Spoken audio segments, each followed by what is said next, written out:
கிறிஸ்துவுக்குள் பிரியமானவர்களே, சங்கீதம் 15ஆம் அதிகாரத்தின் 15, 16, 17 3 அதிகாரங்களின் தியான பகுதிக்காக உங்களை அன்புடன் அழைக்கிறேன்.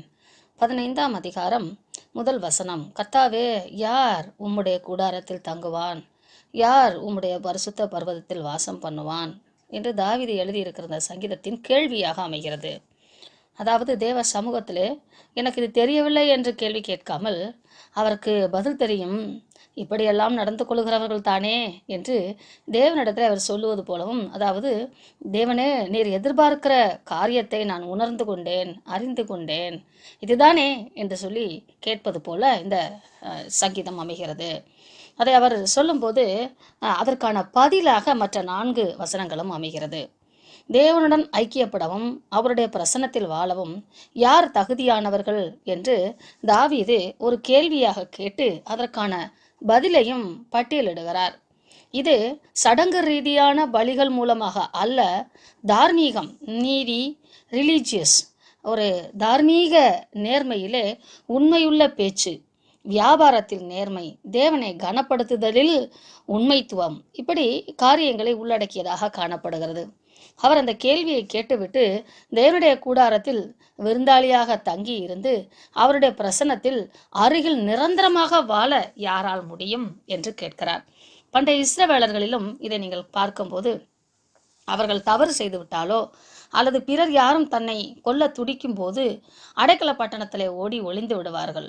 அதே வேளையில் தேவனுடைய கூடாரத்திற்குள்ளாக நுழைந்து விடுவார்கள். இப்படியெல்லாம் தேவனுடைய பாதுகாப்பை அவர்கள் பிசிக்கலாக, சரீர பிரகாரமாக அவர்களுடைய பழக்க வழக்கங்களிலே இருந்தது. ஆதலால் தாவீது இதை உணர்ந்தபடினாலே, உமது அண்டையிலே நிரந்தரமான பாதுகாப்பு இருக்கிறது, நீரே அல்லாமல் வேற ஒரு பாதுகாப்பும் அல்ல என்று 5ஆம் வசனத்தின் கடைசி பகுதியிலே அவன் என்றென்றைக்கும் அசைக்கப்படுவதில்லை என்று சொல்லுகிறார். ஒரு நீதியான வாழ்க்கை, நேர்மையான வாழ்க்கை என்பது ஒரு மனிதனுடைய, தனி மனிதனுடைய வாழ்க்கையில் வேரூன்றி இருக்கக்கூடிய குணமாக இருக்க வேண்டும். அதை நாம் 2ஆம் வசனத்திலிருந்து பார்க்கிறோம். உத்தமனாய் நடக்க வேண்டும், நீதியை செய்ய வேண்டும், நடப்பித்து செய்ய வேண்டும், மனதார சத்தியத்தை பேச வேண்டும், மனசாட்சிக்கு விரோதமாக பேசக்கூடாது. நம்ம சில காரியங்களை பேசும்போது, சில குறிப்புகளை நாம் பகிர்ந்து கொள்ளும்போது, மனசாட்சி இது நீ சொல்லுகிறது மிகைப்படுத்தி சொல்லுகிறாய், நீ இதை அளவு கடந்து சொல்கிறாய், அல்லது குறைத்து மதிப்பிடுகிறாய், நீ பொய் பேசுகிறாய், மறைக்கிறாய், மாய்மாலம் பண்ணுகிறாய் என்று நமது மனசாட்சி நம்மிடத்திலே சொல்லும். நீ பேசியது தவறு என்று சொல்லும். அந்த மன தூய்மை உண்டாகக்கூடிய பேச்சுக்களை பேச வேண்டுமா? உண்மையை பேசும்போது மனது சாந்தமாக, தூய்மையாக இருக்கும். எத்தனை அழகாக தாவீது வர்ணிக்கிறார். தாவீதோட வாழ்க்கையில அநேக கஷ்டங்கள் உண்டாயிருக்கிறது, அநேக நேரங்களிலே அவர் தவறி இருக்கிறார். ஆனாலும் அந்த கஷ்டங்கள், தவறுகள், இவை எல்லாவற்றிலும் தேவனின் பிரமாணத்தை அவர் கற்றுக்கொண்டேன் என்று சொல்லுகிறார். அவர் கற்றுக்கொண்ட பின்பு ஒரு முதிர்ச்சி ஆன்மீக நிலையிலே இந்த சங்கீதத்தை அவர் எழுதியிருக்க வேண்டும். தன் நாவினால் புறங்கூறாமலும், அவதூறான, அதாவது ஒரு நபர் அங்கே இல்லை, அந்த இல்லாத நபரை குறித்து பேசுவது புறங்கூறுவது. புறம் என்றால் பின்பக்கம். அந்த மனிதன் அங்கே இல்லை, அவனுடைய முகம் அங்கே இல்லை, அவனுடைய செவி அங்கே இல்லை, ஆனால் அவனுக்கு விரோதமாக பேசுவது. தன் தோழனுக்கு தீங்கு செய்யாமலும், தேவனை விரும்புகிறவர்கள், தேவனிடத்தில் அவருடைய பிரசனத்தில் வாழ விரும்புகிறவர்கள் பிறருக்கு தீங்கு செய்ய மாட்டார்களாம், நாவினால் பொய் பேச மாட்டார்களாம், நிந்தையான எந்த பேச்சையும் கண்டுகொள்ள மாட்டார்களாம். உன்னை பற்றி அவன் இப்படி சொன்னான், உன்னை பற்றி அவன் இப்படி சொன்னான் என்றால் அவன் என்னிடத்தில் நேராய் பேசிக்கொள்ளட்டும் என்று பிறர் கோல் மூட்டுவதை அவன் பொருட்படுத்த மாட்டானாம். ஏனெனில் அவனுடைய நம்பிக்கை தேவன் மேலே இருந்தபடினாலே சகலமும் எனக்கு நன்மைக்காய் உண்டாகிறது என்று அதையும் அவன் ஏற்றுக்கொள்ளும் மனப்பக்கத்திலே வந்து விடுவான்.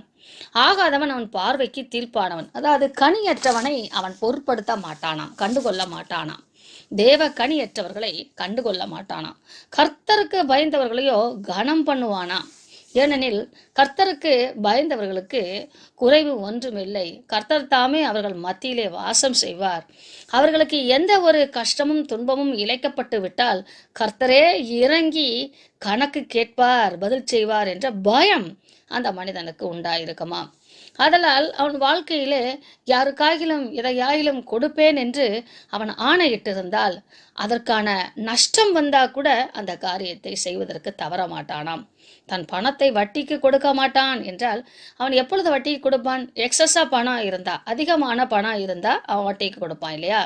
அப்போ இன்னும் சம்பாதிப்பேன் இன்னும் சம்பாதிப்பேன் என்று கிரீடி, ஒரு பேராசைக்காரனாய் இருக்க மாட்டானாம்.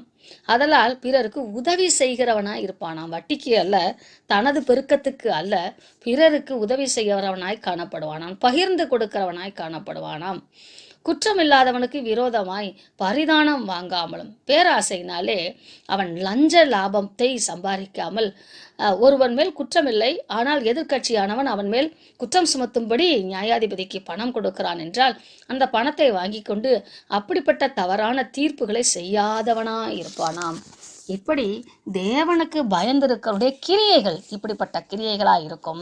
அவன் மனசாட்சி, மனது சாந்தமாக இருக்கும். அப்படி வாழுகிறவனுக்கு மிக அருகாமையிலே தேவன் இருப்பார். ஆதலால் அவன் அசைக்கப்படுவதில்லை என்று சொல்லி, தேவனுடைய பர்வதத்திலே நித்திய ஜீவனிலே வாழ்வதற்கு எப்படிப்பட்ட குணங்கள் மனிதர்களுக்கு, தேவ பிள்ளைகளுக்கு தேவை என்பதை விளக்கப்படுத்துகிறார்.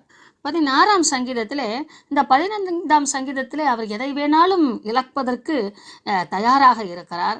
ஆனால் தேவனுடைய பிரசன்னத்தை இழக்க மாட்டாராம். ஏனென்றால் தேவன் தான் அவர் பங்காம் என்று ரொம்ப அழகாக 16ஆம் சங்கீதத்திலே தன்னுடைய நம்பிக்கையின் சாரம்சத்தை வெளிப்படுத்துகிற சங்கீதமாக இது அமைகிறது. நான் உம்மை நம்பி இருக்கிறேன், என்னுடைய நம்பிக்கை நீர்தான், நீர்தான் என் ஆண்டவர், என்னுடைய செல்வம் உமக்கு ஏன் வேண்டும், நீர்தான் எனக்கு படி அளக்கிறவர், என் செல்வமெல்லாம் உம்மால் வந்ததுதானே, ஆதலால் என்னுடைய செல்வத்திற்காக நீர் என்னிடத்தில் இல்லாமல் இந்த பரிசுத்தவான்கள், பூமியில் உள்ள பரிசுத்தவான்களுக்கும் நான் என் முழு பிரியத்தையும் வைத்திருக்கிற மகாத்மாக்களுக்கும் அது வேண்டியதா இருக்கிறது என்று சொன்னாய் என்று தன் ஆத்மாவிலே பேசுகிறார். இது ஆண்டவராகிய இயேசு கிறிஸ்து பேசுவது போலவும் கொஞ்சம் குறைய தாவீதும் மிகுந்த செல்வாக்குடையவனாய் இருந்தான் என்பதையும் பார்க்கிறோம். தாவீதின் செல்வாக்கு தனது பிரஜாக்களுக்காம், கிறிஸ்துவின் செல்வாக்கு தம்மை நேசிக்கிற பிள்ளைகளுக்காம். ஆனால் என்னுடைய பங்கோ நீர்தான், நீரே என் சுதந்திரம் என்று சொல்லப்பட்டிருக்கிறது. இப்படி தேவனை மறந்து பின்பற்றுகிறவர்கள், தேவனை மறந்து பின்மாற்றம் அடைகிறவர்கள் அந்நிய தேவனை நாடுகிறவர்களைப் போல இருக்கிறார்களாம். அவர்கள் செலுத்துகிறது போல அரைகுறையாக அல்லது உண்மையற்ற அல்லது ஏமாற்றமான தோத்திரங்களை நான் உமக்கு செலுத்த மாட்டேன். உம்மை நான் முதன்மையாக வைத்திருக்கிறேன், நீ சகலத்தையும் அறிந்திருக்கிறீர். கர்த்தாவே, நீர் என் சுதந்திரம். 5ஆம் வசனம், என் பாத்திரத்தின் பங்கு, நான் உயிர் வாழுகிறேன் என்றால் அது காரணம் நீர்தான். நீர்தான் என் பங்கு, நீர்தான் என் சொத்து, பரம்பரை சொத்து. என் சுதந்திரத்தை நீ காப்பாற்றும் தேவரீர், உம்மை நான் பெற்றுக்கொண்டேன். இதை நான் இந்த பூமி விட்டு கடந்து செல்லும் வரைக்கும் காத்துக்கொள்ள என்னால் முடியாது. பல இடர்கள் வரும், பல தோல்விகள் வரும். அவைகளிலே என்னை நீர் காப்பாற்றி நேர்த்தியான இடத்திலே உமது பிரசனத்திலே எனக்கு பங்கு கிடைக்கும்படியான சுதந்திரத்தை எனக்கு தாரும். அதுவே என்னுடைய நித்திய சுதந்திரம் என்று அழகான தனக்கான பாத்தியம், தனக்கான பங்கு, தனக்கான சொத்து, தனக்கான உரிமை நீர்தான் என்று சொல்லி அங்கு அழகாக அவர் வர்ணிக்கிறதை பார்க்கிறோம். ஏனெனில் நான் என் கர்த்தரை எனக்கு முன்பாக வைத்திருக்கிறேன். என் தேவன் எனக்கு மிகப்பெரிய சொத்து. ஆதலால் நான் அசைக்கப்படுவதில்லை. என் இருதயம் பூரித்து மகிழ்கிறது. என் ஆண்டவரிடத்தில் எல்லாம் இருக்கிறது. எனக்கு எப்பொழுது வேணுமோ அப்பொழுது என் ஆண்டவரிடத்தில் நான் கேட்டு பெற்றுக்கொள்வேன். ஆதலால் எனக்கு பயமோ கலக்கமோ இல்லை. என் மாமிசம் கூட நம்பிக்கையாய் தங்கி இருக்கிறது. ஏனெனில் என் தேவன் என் ஆத்துமாவை பாதாளத்தில் விடமாட்டார். நீ விடமாட்டீர் என்று தேவனிடத்திலேயே சொல்லுகிறான். நான் உம்மை அந்த அளவுக்கு நம்பி இருக்கிறேன். உம்முடைய பரிசுத்தவானின் அழிவை காண ஒட்டீர். இது தாவீதுக்கும் இயேசு கிறிஸ்துவுக்கும் பொருந்தும். தாவீதின் குமாரன் என்று அழைக்கப்பட்டார். எப்பொழுதெல்லாம் கிறிஸ்து தாவீதின் குமாரன் என்று அழைக்கப்பட்டாரோ அப்பொழுதெல்லாம் தாவீது மனிதர்கள் மத்தியிலே வாழ்ந்து கொண்டிருந்தார் என்று அர்த்தம். இயேசு கிறிஸ்துவானவரும் நான் தாவீதின் குமாரனும் தாவீதின் வேறுமாயிருக்கிறேன் என்று சொன்னார். இருவரும் நித்தியமாய் வாழ்கிறவர்கள் என்பதை இந்த வார்த்தைகள் எல்லாம் விளக்கப்படுத்துகிறது. ஜீவ மார்க்கத்தை எனக்கு தெரியப்படுத்துவீர். அதாவது இந்த பூமியிலே நான் வாழும்போதே அந்த நித்திய தேவ பிரசன்ன மார்க்கத்தை எனக்கு தெரியப்படுத்துவீர். உம்முடைய சமூகத்தில் பரிபூர்ண ஆனந்தமும் உமது வலது பரசத்தில் நித்திய பேரின்பமும் உண்டு. அதுதான் உமது பிரசன்னத்திலே வாழ்வது மட்டும்தான் ஆனந்தமும் பேரின்பமும். அதை நான் இழக்க விரும்பவில்லை என்று அறிக்கையிட்டு இந்த சங்கீதத்திலே தனது விசுவாசம், நம்பிக்கை தேவன் மேலே இருக்கிறது என்பதை வெளிப்படுத்துகிறார் தாவீது. தாவீது இடத்திலே உண்டானது போல இயேசு கிறிஸ்துவானவிடத்திலே பிசாசானவன் சோதனையை கொண்டு வந்தான். இந்த உலகம் முழுவதையும் நான் உனக்கு தருவேன், நீ என்னை பணிந்து கொண்டு ஆராதித்தால் என்று சொல்லி சோதிக்கிறதை நாம் பார்க்கிறோம். இயேசு கிறிஸ்துவானவர் மனிதனாக வாழ்ந்ததினாலே பிசாசானவன் மனித ரூபத்திலே அவர் என்ன செய்கிறார் என்று சோதித்தான். ஆனால் இயேசு கிறிஸ்துவானவர் மிகவும் கவனமாக தாவீது சொன்னது போல, என் பங்கு, என் சுதந்திரம், என் பாத்திரம் நீர்தான், என் ஆண்டவர் நீர்தான் என்று சொல்லிவிட்டு, உன் ஆண்டவர் ஒருவரை தவிர வேற ஒருவரையும் நீ பணிந்து கொள்ளாதிருப்பாயாக என்று வேதம் எனக்கு கற்றுக் கொடுத்திருக்கிறது. பிசாசே, என்னை விட்டு அப்பாலே போ என்று தைரியமாய் பேசினார்.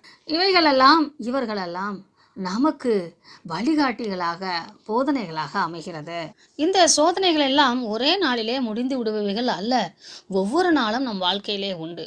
அதைத்தான் 17ஆம் அதிகாரத்திலே அவர் சொல்லுகிறார். கர்த்தாவே, என் நியாயத்தை கேட்டறலும், என் கூப்பிடுதலை கவனியும், கபடமில்லாத உதடுகளின்று பிறக்கும் என் விண்ணப்பத்திற்கு செவிகொடும். 15ஆம் வசனம், 15ஆம் அதிகாரம் 16ஆம் அதிகாரத்திலே கபடமில்லாத உதடு எப்படி இருக்கும் என்பதை பார்த்து விட்டோம். அப்படிப்பட்ட உதடுகளின் விண்ணப்பத்திற்கு தேவன் அப்படியே செவி கொடுப்பாராம். உம்முடைய சன்னதியிலிருந்து என் நியாயம் வெளிப்படுவதாக, உம்முடைய கண்கள் நியாயமானவைகளை நோக்குவதாக. என் இருதயத்தை பரிசோதித்து ராக்காலங்களில் அதை விசாரித்து என்னை புடமிட்டு பார்த்தும் ஒன்றும் காணாதிருக்கிறேன். எந்த ஒரு தவறான யோசனைகளும் ஆலோசனைகளும் பிறருக்கு விரோதமான காரியங்களும் எப்பொழுது மனிதர்கள் செய்வார்கள் என்றால், இரவிலே படுக்கையிலே யோசிக்கும் போது தவறான முடிவுகளை எடுத்து அதை பகலிலே செய்வார்கள். அதைத்தான் இங்கே தாவீது சொல்லுகிறார். நான் ராக்காலத்திலே என் இருதயத்தை விசாரித்து பாரும், என்னை புடமிட்டு பார்த்தும் ஒன்றும் காணாதிருக்கிறீர். பொல்லாத எண்ணங்கள் எனக்குள் இல்லை, என் வாய் மீறாதபடிக்கு தீர்மானம் பண்ணினேன். நான் தவறு அதாவது இந்த சோதனைகள் வரும், இந்த இக்கட்டான நிலைமை வரும், இந்த அவதூறான குணங்கள் நமக்குள்ளாக வரும். ஆனால் தேவனை முன்னிட்டு நாம் தீர்மானம் செய்து கொள்ள வேண்டும். நான் இந்த காரியத்தை செய்யக்கூடாது, நான் என் தேவனின் பிள்ளை, நான் இந்த விதமாய் உடுக்க மாட்டேன், நான் இந்த விதமாய் பேச மாட்டேன், நான் இந்த விதமாய் செயல்பட மாட்டேன் என்று சொல்லி நமக்கு நாமே சில தீர்மானங்களை எடுத்துக்கொள்ள வேண்டும். அந்த தீர்மானத்தை தேவனிடத்திலே ஒப்புவித்து தீர்மானத்தை நிறைவேற்ற தாவீதை போல நாம் கவனமாய் இருக்க வேண்டும். மனுஷரின் செய்கைகளை குறித்து நான் உம்முடைய உதடுகளின் வாக்கினாலே துஷ்டனுடைய பாதைகளுக்கு விலக்கமாய் என்னை காத்துக் கொள்கிறேன். தேவ வசனத்தை நான் உம்முடைய உதடுகளின் வாக்கினாலே, வேத வசனம், தேவ வசனம், இதை செய், இதை செய்யாதே என்று சொல்லுகிற சத்தத்திற்கு நான் கீழ்ப்படிந்து மனிதரின் செய்கைகளுக்கு என்னை காத்து கொள்ளுகிறேன். எவ்வளவு கவனமா அவர் இருக்கிறார் பாருங்க. தீர்மானம் பண்ணியிருக்கிறாரு, அதை அந்த தவறான காரியங்களை செய்து விடாதபடிக்கு கவனமாக அவர் செயல்படுகிறார். என் காலடிகள் வலுவாதபடிக்கு என் நடைகளை உமது வழிகளில் ஸ்திரப்படுத்தும். இது என்னால் மாத்திரம் முடியாது, நீரே இது தவறு, இது சரி என்று எனக்கு போதித்து உணர்த்தி என்னை சரியான வழியிலே நடத்தும்படியாக ஸ்திரப்படுத்தும். தேவனே, நான் உம்மை நோக்கி கெஞ்சுகிறேன், எனக்கு செவி கொடும். என்னிடத்தில் உம்முடைய செவியை சாய்த்து என் வார்த்தைகளை கேளும். நான் உண்மையே நம்பி இருக்கிறேன்.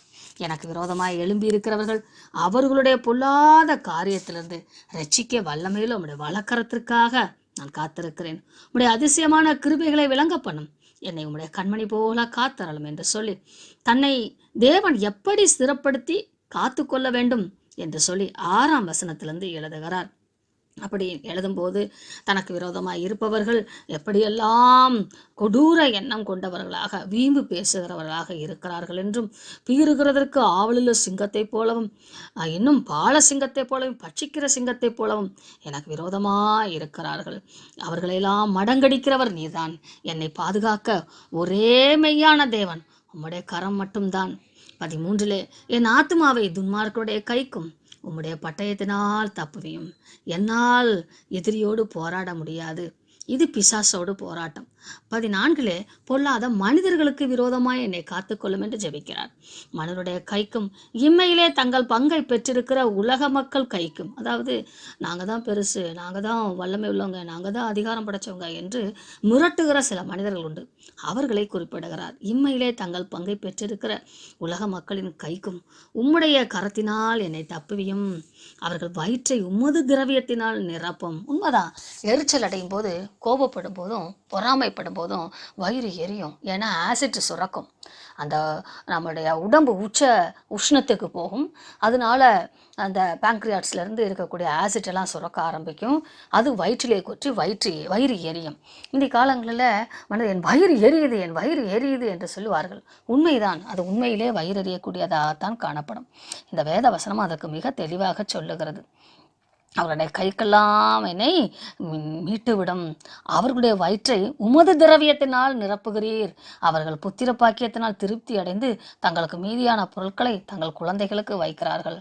அவங்க இந்த பூமிக்குரியவங்க, இந்த இம்மைக்குரியவங்க. ஆனால் நான் இந்த இம்மைக்குரியவன் அல்லவே. அதனால் நானோ, ரொம்ப அழகான ஒரு சங்கீதம், நானோ தீர்மானம் பண்ணிட்டாரு. அப்புறம் தேவனுடைய வார்த்தையை மனதில் வைத்து ரொம்ப கவனமாக இருக்கிறாரு. தேவனை முன்பாக வைத்திருக்கிறார். நானோ நீதியில் உம்முடைய முகத்தை தரிசிப்பேன். நான் உம்முடைய நீதியில் நடந்து உங்கள் முகத்தை தரிசிப்பேன். நான் வெளிக்கும் போது உமது சாயலால் திருப்தியாவேன் என்று சொல்லி அழகான ஒரு நம்பிக்கையோடு கூட நிறைவு செய்கிறார் இந்த சங்கீதத்தை. நம்முடைய வாழ்க்கையிலையும் கிறிஸ்துவை பின்பற்ற வேண்டும் என்றால் இப்படிப்பட்ட நல்ல குணங்கள் 15 16 தேவன் மேலே வைக்கும் நம்பிக்கை, 17 நமது நம்பிக்கைக்கும் நீதிக்குமான ஜெபத்தை நாம் எப்படியெல்லாம் ஏறெடுக்க வேண்டும் என்று சொல்லி கற்றுக்கொண்டோம். தேவன் தாமே நம்மை இப்படிப்பட்ட ஆழமான சிந்தைகளோடு கூட செயலாற்ற உதவி செய்வாராக. பரிசுத்த ஆவியானவர் உங்களை ஆசீர்வதிப்பாராக. ஆமென்.